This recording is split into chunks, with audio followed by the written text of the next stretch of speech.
And I'll just say a few words about LOWLINC for those of you who aren't familiar with us. We are a nonprofit here at the lake, a nonprofit membership organization that provides services to seniors so they can remain in their homes. So things such as transportation, like light home maintenance, computer support, errands, those kinds of things we do provide. Oh, transportation, didn't mention that, that's a big one. And so if you're interested in membership or volunteering, that would be great. You can speak to me, or we have a number of board members here. We have some of our members here that you can talk to, as well as some volunteers. And we're happy to tell you about it. If you're interested also, you can go to our website, www.lowlinc.org. So that's another place. Welcome. Welcome. Thank you. Appreciate you. Hello. Hello. I'm here. So I just want to mention, we just published our annual report. We have a couple extra copies here if anybody's interested. And you can also access the annual report on our website, again, lowlinc.org. And so Walt is taping this, and the reason we're doing this is hopefully to put this presentation up on Channel 18 so that a broad audience can see it, because we have an excellent speaker today. So I'd like to introduce Kathy Jensen. Kathy is organizing the speaker series this year, and she will introduce our speaker. Good morning. Good morning. I'm so glad that it wasn't just Andy and I here this morning. It would have been embarrassing. Our guest speaker for today is no stranger to us, but he does deserve a proper introduction. As Orange County residents, we are very fortunate to have Lee Frame serving as our District 5 Orange County Supervisor. Lee is a graduate of the University of Michigan, is a retired Navy captain, and has served as a commander of a nuclear submarine. He spent 30 years on active duty.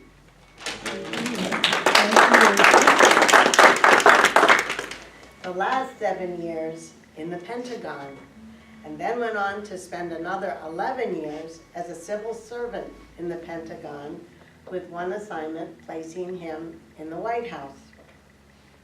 So all that tells us he's pretty smart. Did you write this? No, he didn't. And he does care deeply about Lake of the Woods, having lived here for 17 years with his wife, Sandy, who's right back there. They've been married for 57 years. Plus, you go for her. You did. What does Lee do in his spare time? Well, I know he's not a bad bowler. But to name a few other things, he has served as president of the Lake of the Woods Board of Directors, was one of the founders of our Veterans Club, is an active member of our rescue squad, so take a look at him, and has enjoyed many colorful roles, many colorful characters with the Lake of the Woods players. It is my pleasure to present our Orange County Supervisor, Lee Frame. Thank you, Kathy. You're welcome. I'm afraid the introduction is a little bit longer than my speech. First of all, I would like to thank LOWLINC as an organization for doing what you do in Lake of the Woods and doing it for the citizens of my district. I appreciate that. I recognize how important that function is, and I really thank you all who are working to make this go. Now, as I move through this, I would prefer that people ask questions when they come up. I know that there's a few enough people here that it's not going to drag things out. So if you've got questions, please make them known at the time you have them. I'm here today to talk about the county's emergency operations plan. One of the interesting things when I come to give a talk, I usually do a little more research and look up this thing, and we approved this plan back in 2015. It's about 200 pages. I'm not sure I read it all that carefully when we approved it. because I have been looking at it thoroughly now, and I found a number of things that said, they probably ought to be changed. And so I've actually got myself a list of about 6 or 7 things that we need to look at to make sure that the system is working. Now, it's an extensive document.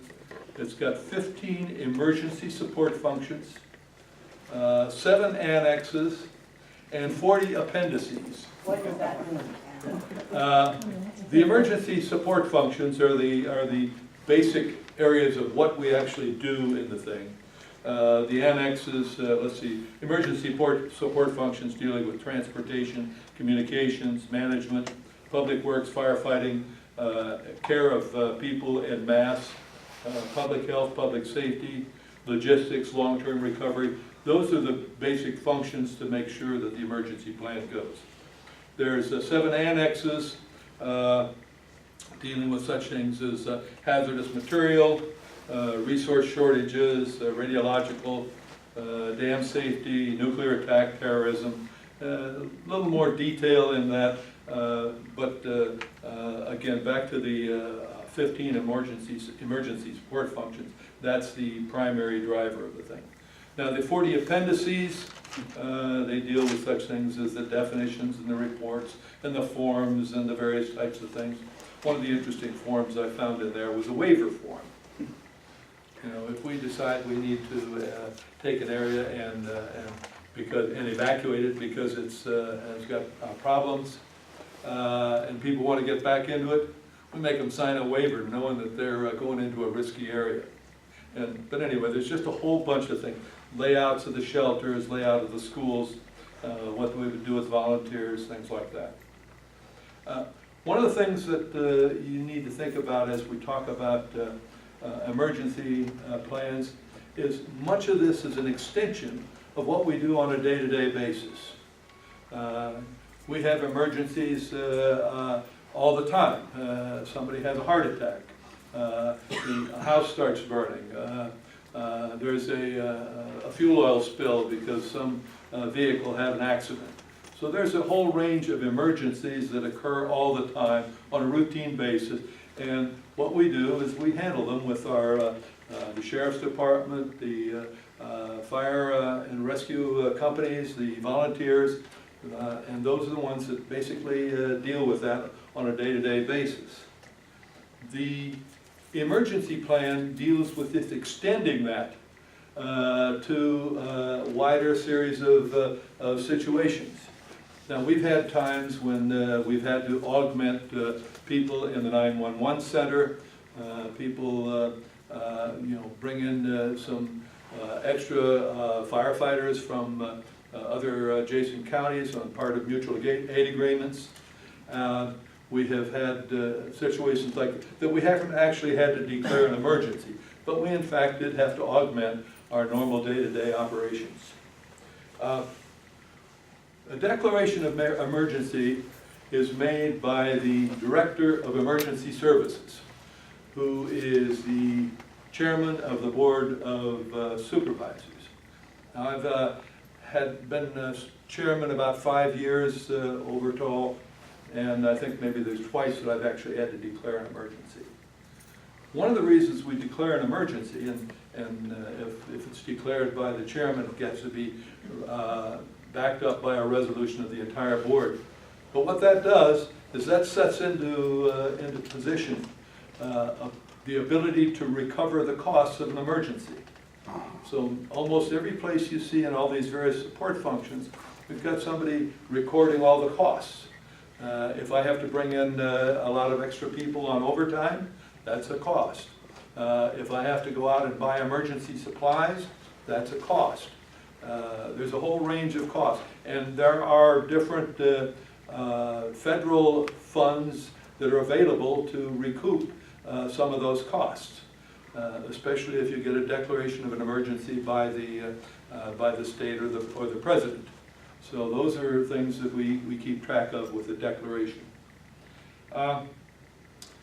We operate the emergency plan out of our Emergency Operations Center, which is in the basement of the Gordon Building in the town of Orange. That's right adjacent to the 911 center. Now, the county is in the process of getting ready to move those. Right now, they're all in a basement down below ground level, so that if we have a good flood in the town of Orange, we lose our Emergency Operations Center, we lose our 911 center, and that's where all of our computer servers are located. So we are planning, as a part of a $26 million bond issue, to build a new Emergency Operations Center out near the airport. So that's just one of the things we've got going on. Now, the county, when we have the Emergency Operations Center, depending upon the extent of the emergency, we can have as few as 5 people and as many as 26. You can see when we have to fund up 26 people, that's a lot of overtime, because the people that would be doing this are people who are already mostly already county employees, and would be coming in on extra time. One of the things you need to think about for your volunteer fire department, your employees that are paid by the county, that we've got a widespread emergency. Many of them have to come in and help support fighting that emergency. At the same time, they got families and homes that they need to worry about. So think very highly of these guys who are leaving their homes, their families, and moving to support the county and make things happen on a normal basis. Now, what's going to happen at the Emergency Operations Center? Well, as I said, the chairman of the Board of Supervisors is the Director of Emergency Services. No way do I want to be in charge of the Emergency Operations Center. The head of our Fire and EMS department is the coordinator of emergency operations, and he's the guy who actually runs things there. In a serious casualty, they probably would require the chairman there, because he's got to make some decisions that have to elevate up to his level. The principal thing that the county is doing is fighting the casualty. If we've got a large area fire, if we've got a chemical spill, if we've got a huge traffic accident that's gotten into some of these propane trucks or things like that. So the primary focus is fighting the casualty. And that's, there'll be an on-scene commander, and he communicates through our 911 center to the Emergency Operations Center, which are right beside each other. The on-scene commander can say, well, I need 3 more fire companies to come in and help. Or we've got 30 people who are injured, and we need to bring in not only all of the fire and rescue, all the ambulances that the county has, but we also need to be requesting mutual aid from some of the adjacent people. We may need to go to the state for additional resources.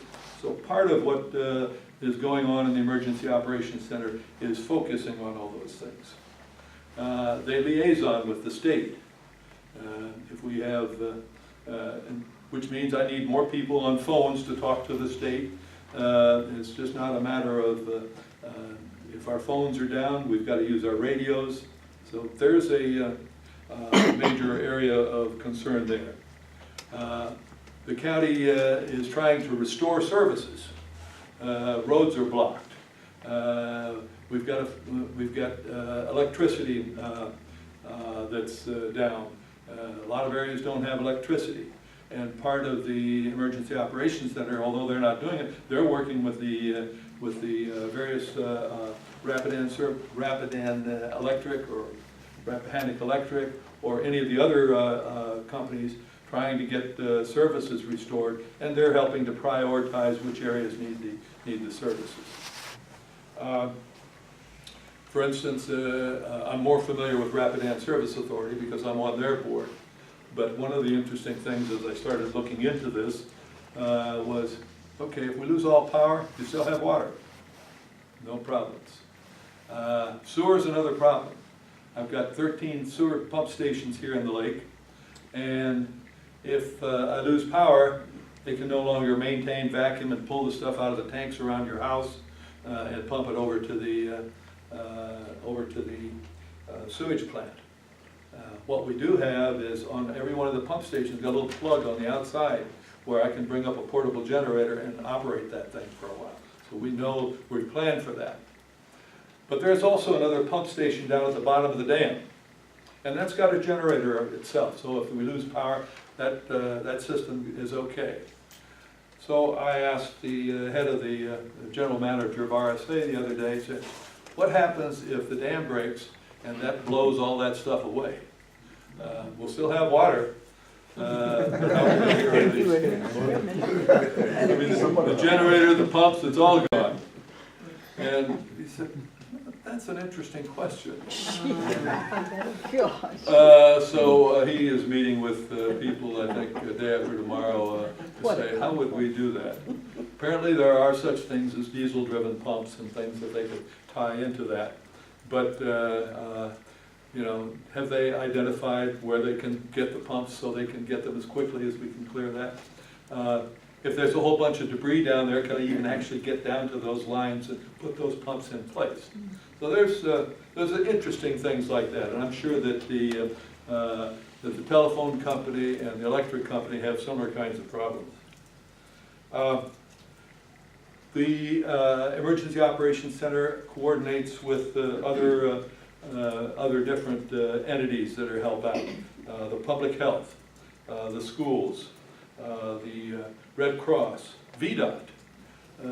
If we have a big storm and a lot of our trees are down blocking roads, VDOT has the responsibility to clear them. Within the lake, the association management and the association maintenance has that, plus the fire departments. All of the fire trucks got chainsaws on them, and so a combination of VDOT, Lake of the Woods Association, volunteer fire departments across the county would help to get roads cleared. Hey, Lee. Yes. Just a quick question. During that big microburst that we had, I guess like a couple months ago, I noticed that there's a lot of the electrical companies out there handling a lot of that stuff. Mm-hmm. And you know, I didn't see necessarily a lot of stuff with beat on it. If we've got trees that are pull down power lines, fire department's not going to get involved, VDOT's not going to get involved. We don't do that until the Rappahannock Electric has gotten over there and made sure that all that's safe before they start doing that. So that's, yeah. REC is sometimes involved with that, mainly because a lot of the trees are leaning on, you know. I had one situation where we were driving a patient to the hospital, and we were out Route 3 was all screwed up, and we were on one of the back roads in Spotsylvania County, and there's this tree sitting across the road like this, and the ambulance would run about this far. So we had 3 people on the ambulance in addition to the patient. So 2 of us got out and we pushed the tree up as far so that the ambulance could make it by, but that was an unusual circumstance. Yeah. The other things happening out of the Emergency Operations Center is public information. We need to make sure that the public knows of the situation when an emergency arises, and as the emergency is being dealt with, keeping people informed is a critical part of this. Last thing I need is, 5,000 phone calls coming into the Emergency Operations Center. If we have to evacuate, that's one of the things that a decision is made by the, in this case, the Director of Emergency Operations. Be a chairman of the Board of Supervisors would have to make that decision to evacuate. That would be based on the recommendation of all the other people involved. Evacuations, Where would we be evacuated to? That's my next subject. Okay. I actually reversed that because I thought, we would be evacuating to shelters. Now, we have, so if a determination is made, we've got to evacuate this part of Lake of the Woods because of a chemical spill out on Route 3, then we would end up having to open a shelter and to move people from that area to the shelter. The shelters are the schools. One of the difficult aspects of our shelters in the county is none of them have generators. As long as we've got power, those shelters work fine, but we don't have power for the schools. If we use, let's say, the fire or rescue station as a temporary shelter, and we don't have much capacity there, those do have generators. One of the things I was thinking about is there a way of hooking up, putting a plug like I've got on the pump stations, that I could bring a large portable generator and plug it in so that I could keep the school running. Those are things that I've got on my list of things to look up after I have read this. The shelters, again, we have not, to my knowledge, opened any of the main shelters. We had a period a few years ago where in the town of Orange, they actually opened up the rescue station for some people for a few hours. I don't think they kept them overnight, but to give them some respite from the cold that they had at the time. Now, our shelters don't have a lot of resources for taking care of people. Or we would depend primarily on the American Red Cross. Red Cross actually has a trailer down in Orange with bunks and blankets and things like that. But if we operate a shelter, the predominant number of people that are going to be taking care of that is the American Red Cross. Now, if there's any need for medical treatment in those things, we will have to rely either on our EMTs in the county, or we would bring in, there are some other organizations. Public Health has access to organizations that can do this. I always get concerned about cramming a lot of people into a shelter,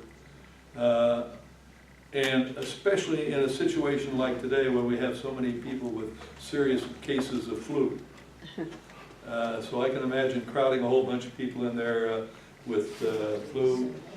I think we would probably end up, if I were in charge of the medical on there, I'd make sure that anybody who's got a temperature or sneezing is wearing a mask, just to be able to keep that up. But those are the kind of things you need to deal with.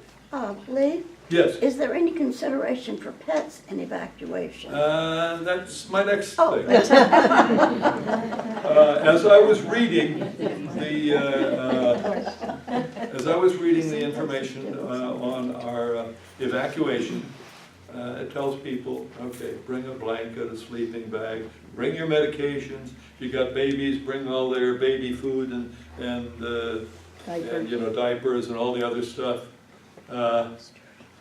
And turn off all your utilities in the house and leave your pets. I don't think that's going to happen. No. I mean, you know, it's one thing if you're just leaving the house because it's cold and you can put the puppy under the blankets and let him, but if you're talking about, yeah, we've got a chemical spill that's enveloping the community, or there's fire moving through the community. Our experience, based on some of the major casualties we've had around the country, is, you know, is Fluffy is going with us.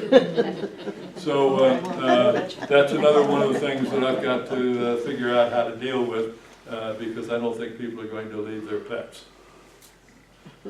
I know in Madison, in some of the evacuations that they have had, they've had some of the local organizations who come in with carts and things, Well, crates. we have an animal shelter in the county, and so, but I didn't see anything in the emergency plan for the animal shelter people to pony up any of their services. So that's another one of the things that's on my list to look at. But if they're out of electricity and water, they can't help either. Well, that's true, yeah. So that's all part of what we need to look at in terms of how much, you know, a lot of this is how much, yeah, it'd be very nice if every school had a generator. Yeah. But the cost of buying and continuing to maintain a generator is not insignificant.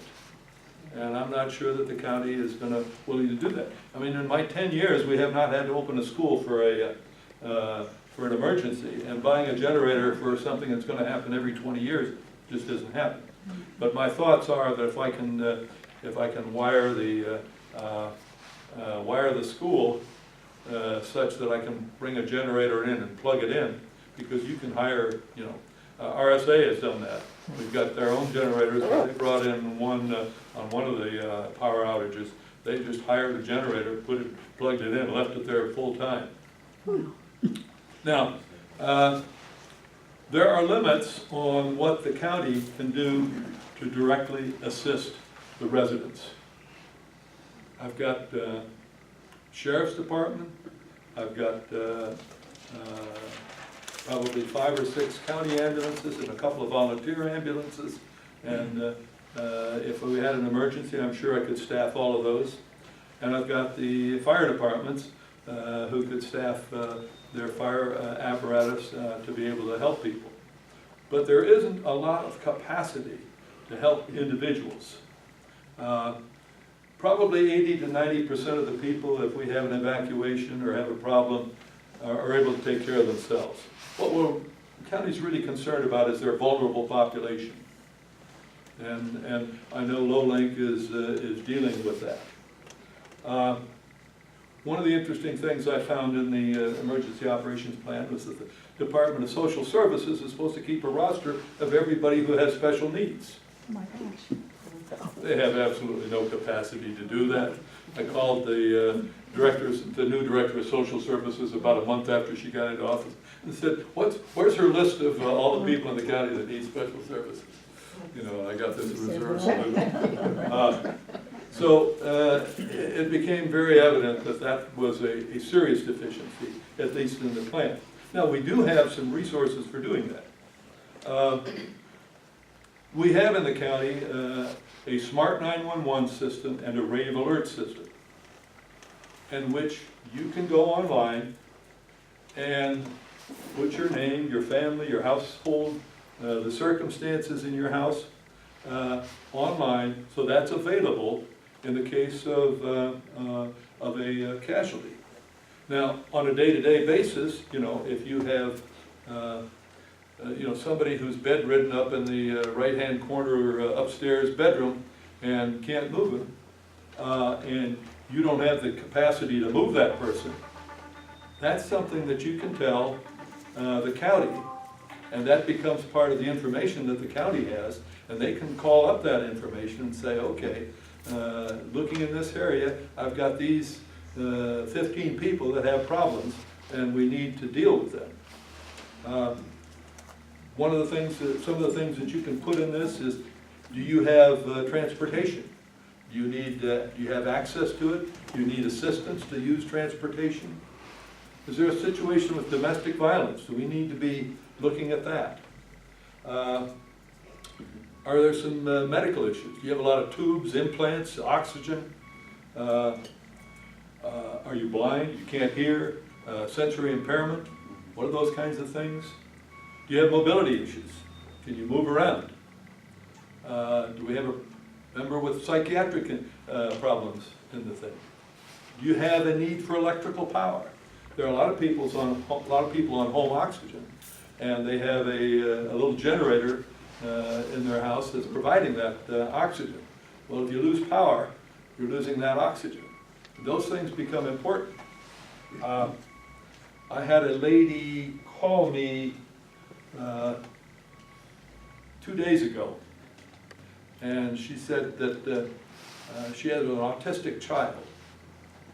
And the autistic child has grown up enough that she no longer keeps her in her bedroom. She's got her in another bedroom. But she keeps it locked at night because the child was likely to wander off. Well, that's something she wants the fire department to know about. And so I steered her on to the Smart 911 radio alert system, and that enabled them to be able to make the necessary, provide the necessary information. Now this applies not only for a widespread emergency situation. If you have specific medical conditions and you have called 911, we can actually get that information to the EMT that's en route to your house before he gets to your house. So that Smart 911 is available. The rave alert is something we can tap into to determine what people need if I have an emergency situation, and let's say the Lake of the Woods half near Route 3, I've got people that I need to evacuate, and which people there need help. So that's one of the things. Now, even for people that are healthy and physically can handle themselves, I think they should be signed up for Rave Alert. Because if you're living somewhere near Route 3, and we have a big chemical spill go out there, and it's 3 o'clock in the morning, would you be glad to just sleep through that as the fumes drift past your house? Absolutely not. So you can get a phone call, you can get a text message, you can get an email, you can get any of those things by signing up for Rave Alert. So even if you're not interested in telling about your medical devices, your medical history, I think everybody should be signed up just so that they can be alerted to any kind of a medical situation, any kind of an emergency. How do you sign up for the I have a bunch of these, and you can pick them up, and it says exactly how to go about it. Great. For those people who don't have a computer,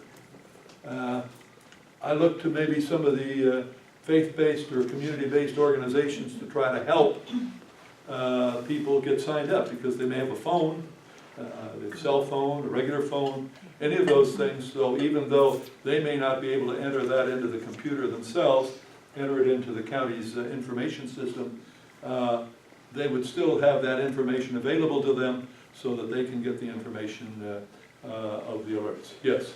If we find ourselves in a situation where we do not have phone, power, internet, how does the county get word out to us? Is there like an AM station that we're supposed to be tuned to? Any kind of a situation, in addition to using these systems here, we will go to all the radio stations, TV stations. That's a normal part of our public information thing. But so, you know, if you've got an emergency radio, that's possible. Keep your cell phones charged. Yes? I have an emergency radio that you just wind it if the power goes out, and I know it's just where it is, it's bright yellow, you can get them online. They're not very expensive. No, they're not expensive at all. Yes?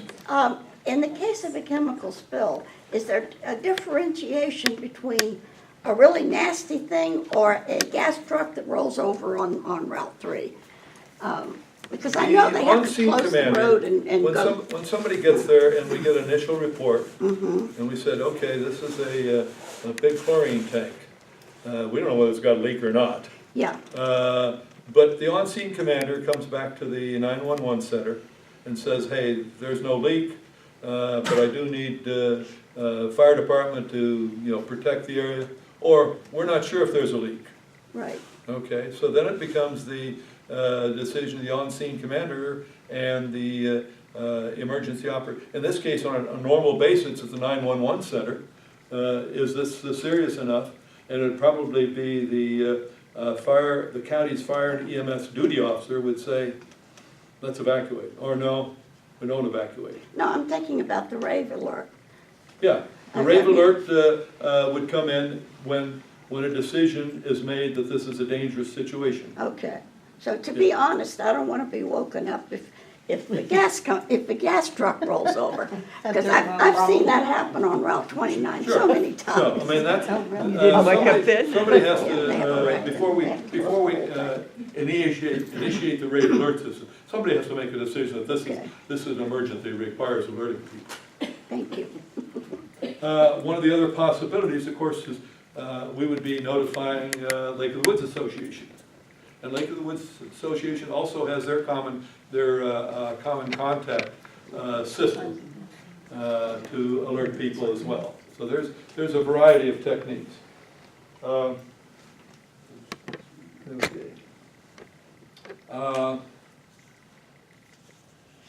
When it comes to recovery,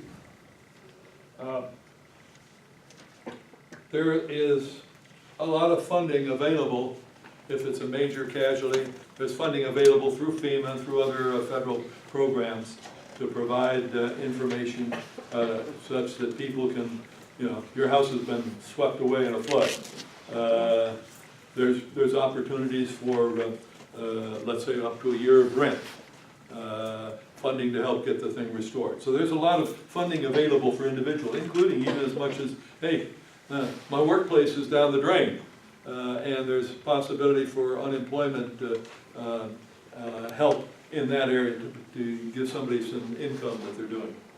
So that's one of the areas.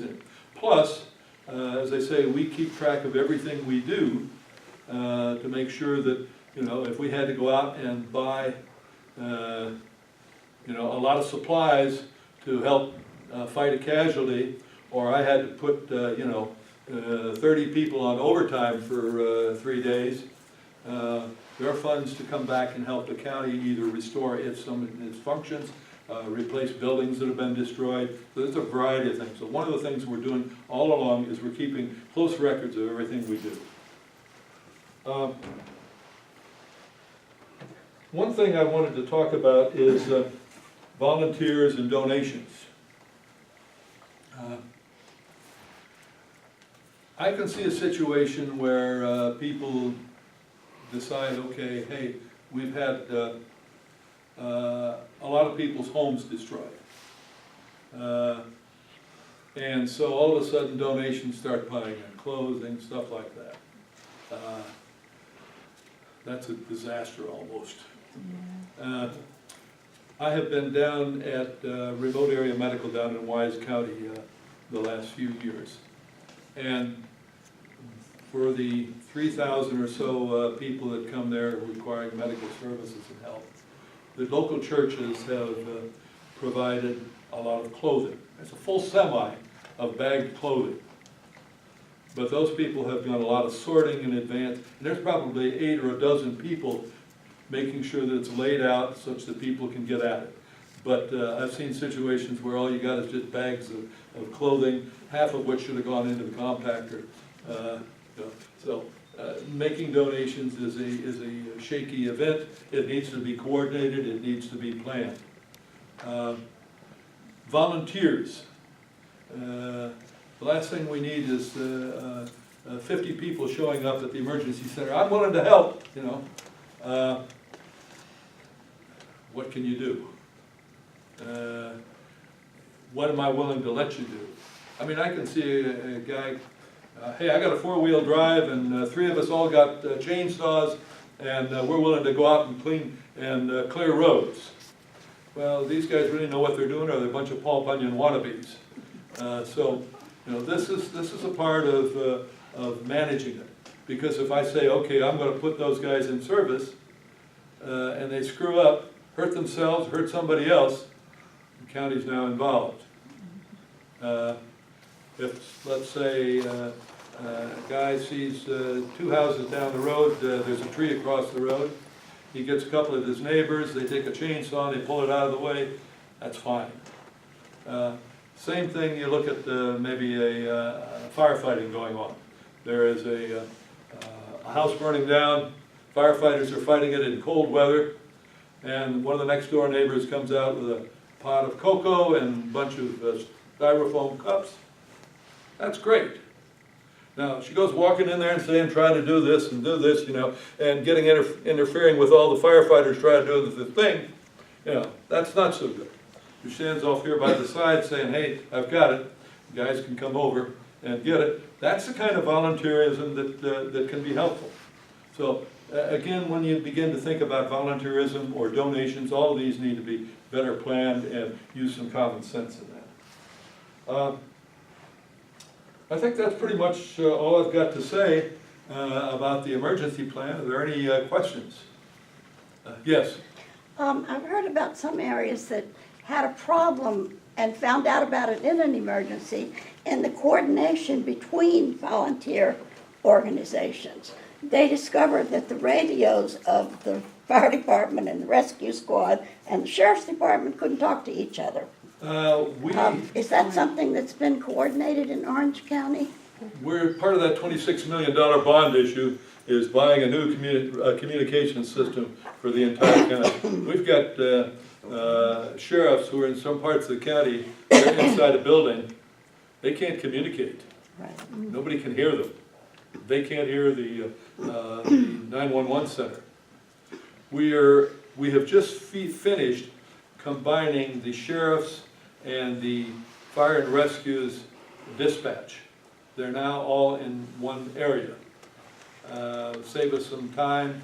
Also, a little bit better coordination where you need to have both sides working. But yeah, the sheriffs can talk to our 911 center. Our 911 center can talk to the on-scene commander. So there is, I would say, pretty good, not excellent, the new communication systems we were doing, and that's going to be pretty expensive. Not only new pagers, new portable radios, but we have to integrate them into all the fire trucks, ambulances, sheriff's deputies' cars, all those things, and that's a big expense. So, but those new communication systems will have the option of being able to talk to the state, talk to a whole variety of people. We'll have to have procedures. I just don't want everybody calling the state. I don't even really want the on-scene commander calling the state. I want him to go through the emergency operations center. Yes? Is that bond issue something that's going to happen soon, I hope? Bond issue's already been, we already have the money.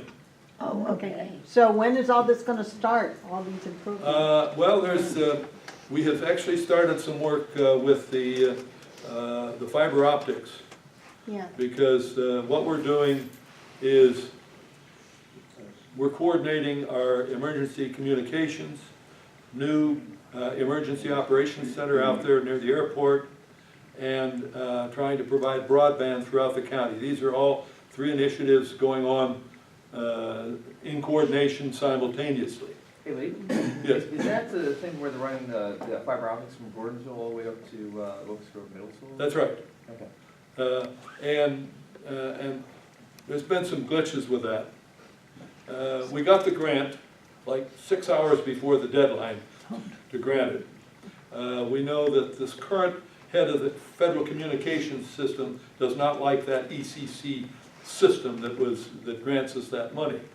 So we have had the grant, but as we're trying to get reimbursement for it, there's either computer glitches or personnel glitches or something like that. So we haven't been able to get our reimbursements, and we have gone to our congressmen and our senators saying, hey, you know, there's a problem. But it's being held up for that. But we do have all that. We will be issuing an RFP for the towers that we need to build throughout the county that'll provide our radio communications. Now, the radio communication is not going to be just for fire and rescue and the sheriff, but also picks up the school buses and a whole range of others. Sounds expensive. Yes? Do you know if there's any plans to get a sheriff's office up at this end of Orange County? No. There are none. That was pretty fast. No, I mean, I've talked to the sheriff about that. If I gave him the extra money, he'd put more people on the road. He would not put another substation down Yes. Okay, let's say we have a tremendous thunderstorm and lightning hits 3 or 4 homes. Mhm, So we have maybe 10 houses on fire. mhm. Tell me what would happen with this, with our system beginning to end? If we had, Okay. we have, let's say, 10 houses on fire throughout the county. No, I'm talking No, about here. Lake of the Woods. Oh, Lake of the Woods, Yeah, okay. I'm concerned Ten- about- 10 houses, okay. First of all, our local fire department would respond, and depending on the availability of the other fire companies in the county, they would all come here, okay. If that's not enough, we would be asking Spotsylvania for help. That's not necessarily, we haven't gotten to the stand of setting up the emergency operations center or declaring an emergency yet. We're just responding normal augmented. If we saw that the fire was spreading beyond these houses, we might very well declare an emergency and then be asking for help from the state. Okay, but what about the people that are in these homes? Where do they go? This fire is going, is there going to be a place that they can go? It would If- be nice if- if there was a building or maybe Again, we had this last weekend, we had a house burned down, and the American Red Cross was there to help that family. If we ended up now with, let's say, a dozen homes that have to be we would be contacting the American Red Cross, and whether or not they would decide that they would want to set up an emergency shelter to provide for them, or does the American Red Cross come down there and say, this family, you go to that motel, you go to that hotel? Again, that would be depending upon, if we were evacuating half of Lake of the Woods because there were a lot of fires here, then we more likely set up a shelter. Is there any way to have a shelter within Lake of the Woods? What's that? Could this be a shelter? Again, when I talked to the general manager this morning, I got the impression he didn't want to get into the shelter business. Would it be possible, I think, to say, okay, it's the thunderstorm, yeah, well, your house is burning, but, it might bring you here. We might very well, the Emergency Operations Center may call the general manager to say, can they come over here and stay here? Now, nobody's going to set up bunks here, nobody's going to do that, but it might be here until the American Red Cross can come here and decide, all right, do we need to set up a shelter, or are we going to work with people individually to solve their problems? Yes. Did some work on this in my previous life before I retired. Could you speak up, sir? Sure, did some work on this in my previous life before I retired. I was Director of Social Services. At that point, we were looking at a number of things. One point, in terms of animals, because everybody cares about them, and you're not going to get people to leave if they can't take them. We met with the then shelter director and the Humane Society. They were very cooperative, mutual aid, what can we put up and how to vouchsafe. Getting them there is a separate issue, but if they can get to a shelter, they can presumably get by the shelter there. So that's one possible solution to that. In terms of a shelter out here, at that time, Locust Grove Middle School was designated to become possibly a shelter. And if that's the case, that's as close or closer than this building is for some people in the lake. It is still designated as a shelter. The question is, are you going to staff up a shelter, or are you going to deal with families on an individual basis? If I'm talking about a mass evacuation, then I need to think about a shelter. If I'm talking about dealing with a dozen families, I'm not sure that I necessarily need to set up a shelter.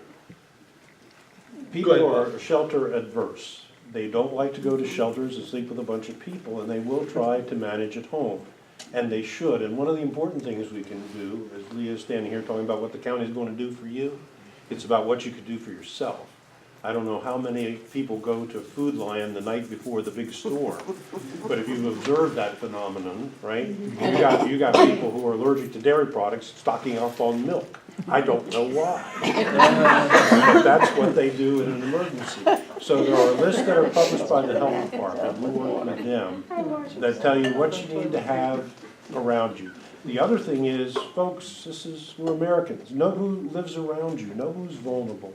Because like when the derecho hit, you didn't have a whole lot going for you. It was sudden, and you can tell in terms of affordability and stuff, we're not equipped. We don't have the resources in the county to take care of a wide number of individual folks. You got to be able to look out for yourself and your neighbor in an emergency until they can get here. We are not prone to great emergencies in Central Virginia. We had a tremor out of Louisa one time. If Orange County is involved, given our location, it means that a great area of the state is involved, and the resources of the American Red Cross, et cetera, are going to be stretched. We saw this in Katrina, we saw this in Houston, we saw this in Florida. Don't think it's going to be any different in Virginia. There are plans, for example, that if there's an emergency in DC, the Pentagon, 9/11, those people are going to head south, some of them. You can't get out of Washington, D.C. at the end of the business day. Right? What a mess is that going to be? But that's part of the plan. Whether it works or not is a separate issue. The East Coast is designed to flow west. In the case of Norfolk, flooding, etc., they will be evacuated, and they're going to be headed our way. And so the shelter operations become a big deal. This plan piggybacks on the North Anna power plant.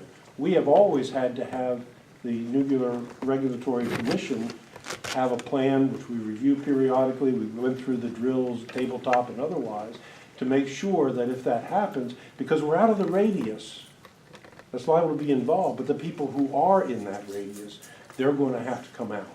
And some of them, a lot of them, are going to be headed towards Orange County, and so we have to be prepared for that. But please look at self-sufficiency. Look at your neighbor, etc. Find out who's vulnerable and how you can help them in an emergency. And a lot of times, that's how it works. County can do what the county can do, but we as individuals can do a whole lot for ourselves and for each other if we think about it and do a little bit of planning ahead of time.